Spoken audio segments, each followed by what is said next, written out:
10th class के students के लिए इस चैप्टर का अगला टॉपिक इलेक्ट्रॉन लब्धी एंथैल्पी या इलेक्ट्रॉन बंधुता। पार्ट नंबर 9 है। इससे पिछले पार्ट में अपने आयनन एंथैल्पी पढ़ ली थी। आज अपने पढ़ेंगे इलेक्ट्रॉन लब्धी एंथैल्पी या इलेक्ट्रॉन बंधुता क्या होती है। तो मैं शुरू कर रहा हूं बच्चों, इलेक्ट्रॉन लब्धी एंथैल्पी या इलेक्ट्रॉन बंधुता।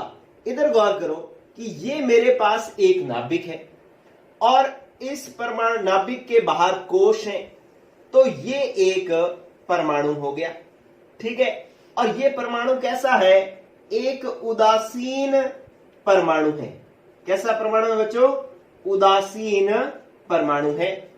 और इस उदासीन परमाणु का ये बाह्यतम कोश है।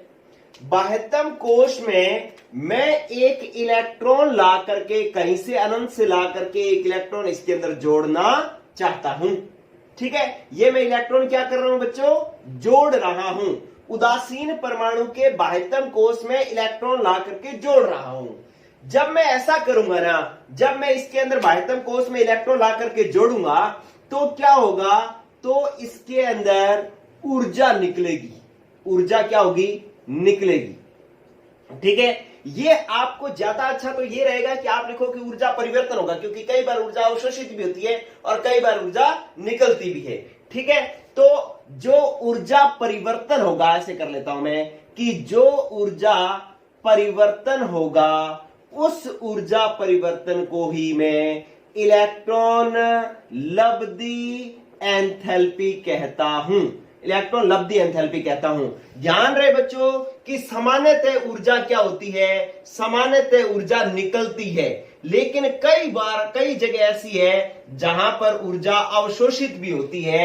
इसलिए जो है मैंने यहां पर ऊर्जा परिवर्तन शब्द लिख दिया है, ठीक है। तो अब आपके पास परिभाषा क्या बन गई कि उदासीन परमाणु के बाहर वाले कोश में इलेक्ट्रॉन जोड़ने पर जो ऊर्जा परिवर्तन होता है उसे इलेक्ट्रॉन लब्धी एंथैल्पी कहते हैं। तो ये एक आपका बहुत आसान सा आपके पास परिभाषा आ गई है। मैं परिभाषा लिखूं तो क्या कहूंगा कि उदासीन परमाणु के बाह्यतम कोश में, बाह्यतम कोश में इलेक्ट्रॉन जोड़ने पर, इलेक्ट्रॉन जोड़ने पर एक बात और जोड़ लो, जब उदासीन परमाणु में इलेक्ट्रॉन जुड़ेगा तो क्या होगा? इलेक्ट्रॉन जुड़ जाएगा अगर उदासीन परमाणु में, तो किसका निर्माण हो जाएगा बच्चों? ऋणायन का निर्माण हो जाएगा। किसका निर्माण हो जाएगा? ऋणायन का निर्माण हो जाएगा, ठीक है। जोड़ने पर ऋणायन का निर्माण होता है, ऋणायन का निर्माण होता है, या आप ये मत लिखो, ठीक है। उदासीन परमाणु के बाह्यतम कोश में इलेक्ट्रॉन जोड़ने पर होने वाले ऊर्जा परिवर्तन को, होने वाले ऊर्जा परिवर्तन को इलेक्ट्रॉन लब्धी एंथैल्पी कहते हैं। इलेक्ट्रॉन लब्धी एंथैल्पी कहते हैं, ठीक है बच्चों।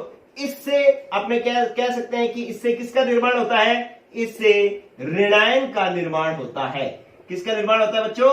ऋणायन का निर्माण होता है, क्योंकि उदासीन परमाणु में जब इलेक्ट्रॉन जुड़ता है तो किसका निर्माण होता है? ऋणायन का निर्माण होता है। आप ये देख पा रहे हो, आपने ये परिभाषा खुद ने बनाई है कि आपके पास एक उदासीन परमाणु था, इसके बाहर वाले कोश में हमने इलेक्ट्रॉन ला करके जोड़ा तो ऊर्जा परिवर्तन हुआ। जो ऊर्जा परिवर्तन हुआ उसी को हम इलेक्ट्रॉन लब्धी एंथैल्पी या इलेक्ट्रॉन बंधुता कहते हैं, ठीक है। तो परिभाषा बनेगी कि उदासीन परमाणु के बाह्यतम कोश में इलेक्ट्रॉन जोड़ने पर होने वाले ऊर्जा परिवर्तन को इलेक्ट्रॉन लब्धी एंथैल्पी कहते हैं। और इससे किसका निर्माण होगा? ऋणायन का निर्माण होगा, क्योंकि उदासीन परमाणु में जब कोई एक इलेक्ट्रॉन जुड़ता है तो ऋणायन का निर्माण होता है। तो बच्चों आप इस चीज को, ये परिभाषा आप नोट कर लोगे एक बार वीडियो को पॉज करके, और ये वाली परिभाषा लिख लोगे, ठीक है। क्या परिभाषा? कि उदासीन परमाणु के बाह्यतम कोश में इलेक्ट्रॉन जोड़ने पर होने वाले ऊर्जा परिवर्तन को इलेक्ट्रॉन लब्धी एंथैल्पी कहते हैं और इससे ऋणायन का निर्माण होता है। ऊर्जा परिवर्तन में कई बार ऊर्जा अवशोषित होगी, कई बार ऊर्जा निकलेगी, लेकिन ज्यादातर ऊर्जा निकलेगी। इसलिए परिभाषा में यह भी लिखा हो सकता है कि निकलने वाली ऊर्जा को इलेक्ट्रॉन लब्धी एंथैल्पी कहते हैं, ठीक है। चलो बच्चों, अब मैं इस चीज को इस तरीके से लिख रहा हूं।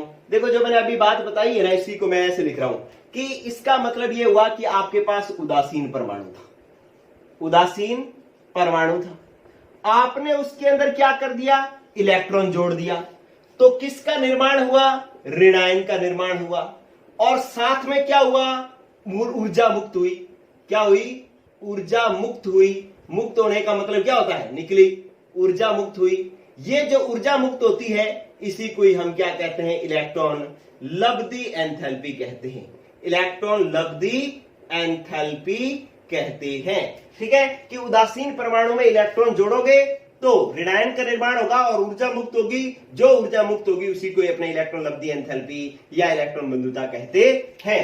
ठीक है बच्चों, तो आप इसको इस तरीके से भी लिख सकते हो, जैसे कि मेरे पास एक परमाणु था Cl, मैंने एक इलेक्ट्रॉन जोड़ा तो ये क्या बन गया, Cl माइनस। आप इलेक्ट्रॉन जोड़ोगे तो क्या आ जाएगा, माइनस, मतलब उदासीन परमाणु में इलेक्ट्रॉन जोड़ा, ऋणायन बन गया और साथ में जो है ऊर्जा मुक्त हुई, ऊर्जा मुक्त हुई। इसी ऊर्जा को हम इलेक्ट्रॉन लब्धि एंथैल्पी या इलेक्ट्रॉन बंधुता कहते हैं। तो ये बात भी होगी बात बच्चों।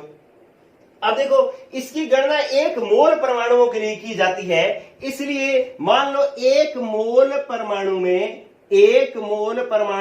में इलेक्ट्रॉन जोड़ने पर 50 जूल ऊर्जा, 50 जूल मैं मान रहा हूं, ठीक है, 50 जूल होती नहीं है, 50 जूल ऊर्जा निकली, तो मैं इसको क्या कहूंगा कि 50 जूल प्रति मोल ऊर्जा निकल रही है।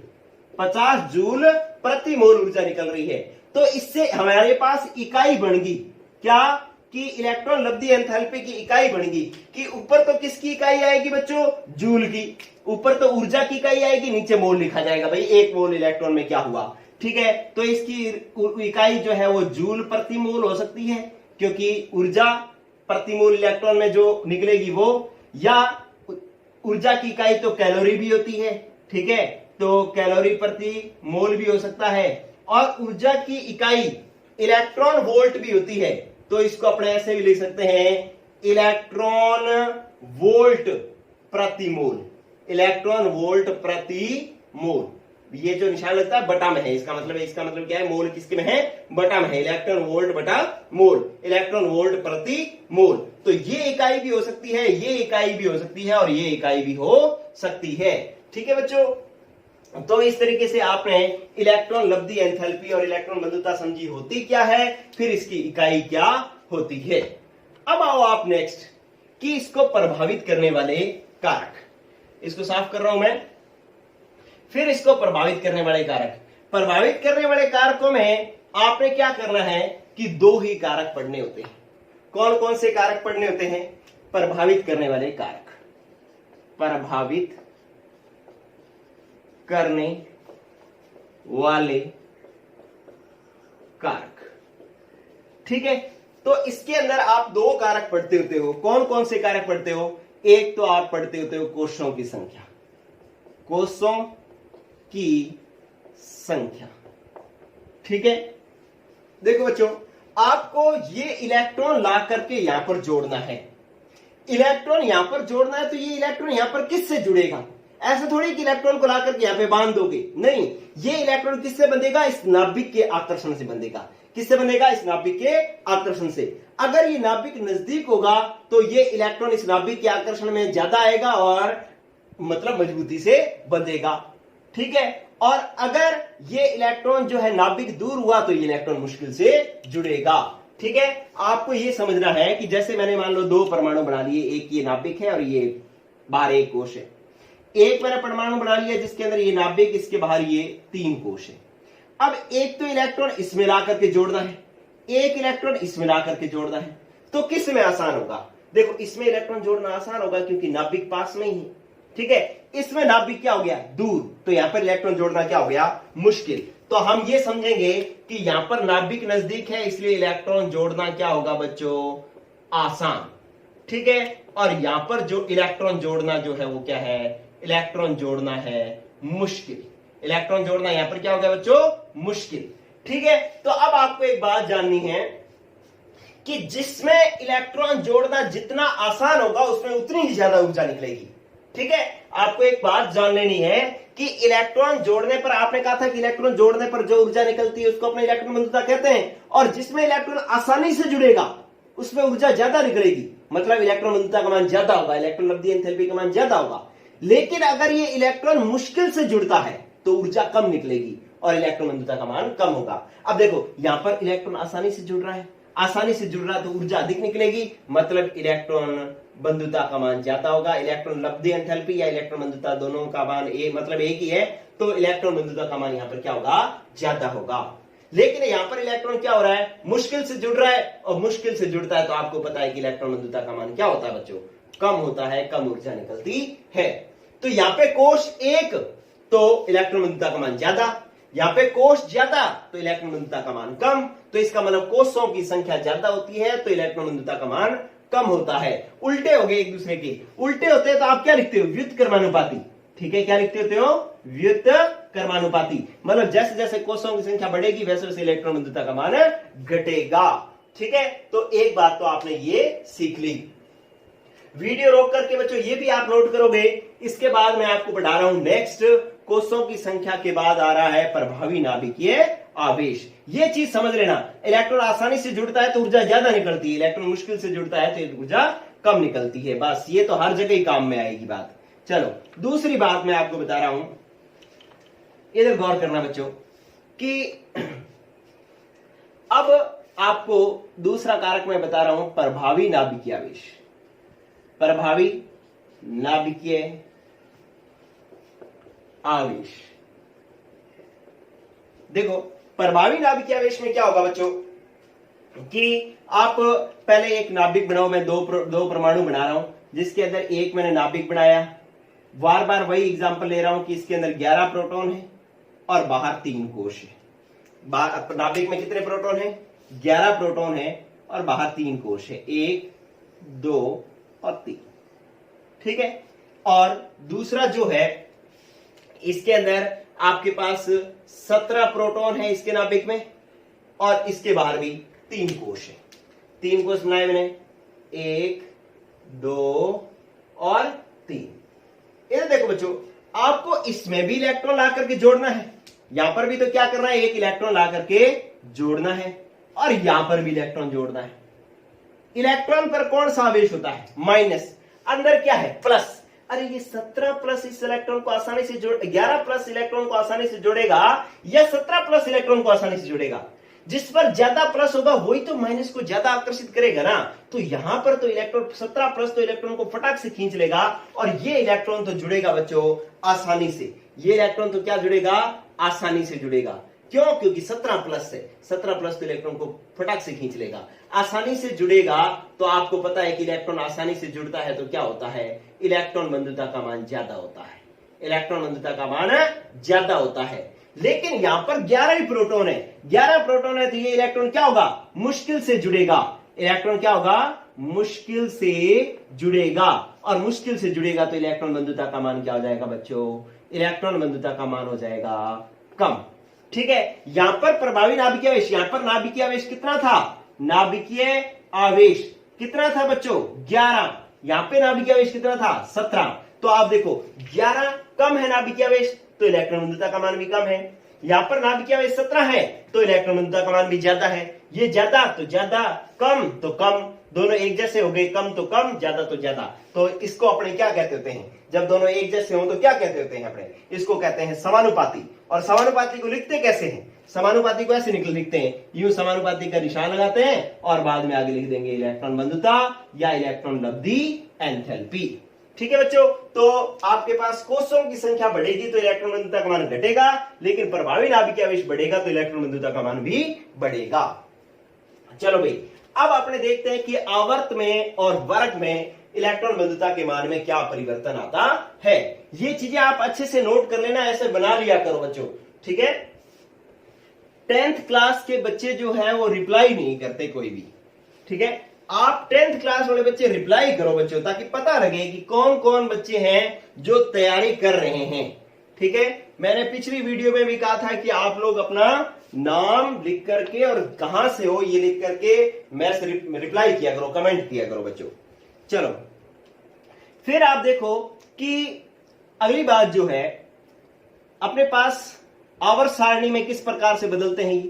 अगर मैं बात करूं आवर्त की, तो आवर्त इस तरीके से होता है, बाएं से दाएं जाते होते हैं, ठीक है। आवर्त में अपने क्या जाते होते हैं, बाएं से दाएं, इस तरीके से आवर्त होता है, ठीक है। अगर मैं तीसरे आवर्त की बात करूं, आपको पता ही है मैं तीसरे आवर्त की बात करता होता हूं क्योंकि उसमें आपको अच्छे से समझने में आसानी रहती है। तीसरे आवर्त में इधर के इधर जाते हो तो सोडियम आता है पहले वर्ग में, दूसरे वर्ग में, फिर 13वें में एल्यूमिनियम आ जाता है, फिर सिलिकॉन, फिर फास्फोरस, फिर सल्फर, फिर क्लोरीन। ये इस तरीके से चलता है, ठीक है।